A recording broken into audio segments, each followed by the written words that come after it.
حضرت سیدنا ابراہیم علیہ السلام نے جب حضرت سیدنا اسماعیل علیہ السلام کو ذبح کرنے کے لیے زمین پر لٹایا تو اللہ تعالیٰ کے حکم سے حضرت جبرائیل علیہ السلام بطور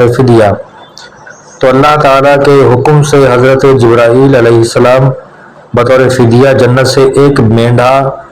لیے تشریف لائے اور دور سے اونچی آواز میں یہ کلمات ادا کیے: اللہ اکبر، اللہ اکبر۔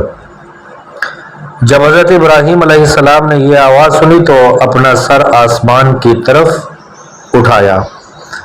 اور جان گئے کہ اللہ تعالیٰ کی طرف سے آنے والی آزمائش کا وقت گزر چکا ہے اور بیٹے کی جگہ فدیے میں مینڈھا بھیجا گیا ہے، لہذا خوش ہو کر فرمایا: لا الہ الا اللہ واللہ اکبر۔ جب حضرت اسماعیل علیہ السلام نے یہ سنا تو فرمایا: اللہ اکبر وللہ الحمد۔ اس کے بعد سے ان تینوں پاک حضرات یعنی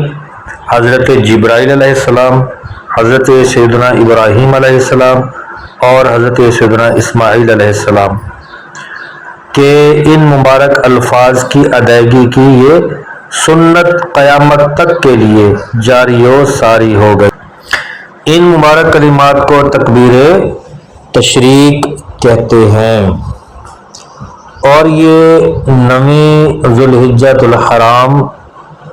کی نماز فجر سے 13ویں کی نماز عصر تک 5 وقت کی فرض نمازیں جو مسجد کی جماعت مستحبہ کے ساتھ ادا کی گئیں، ان میں ایک بار بلند آواز سے تکبیر کہنا واجب ہے اور 3 بار افضل ہے۔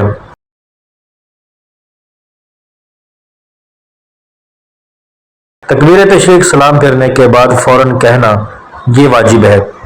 تکبیر تشریق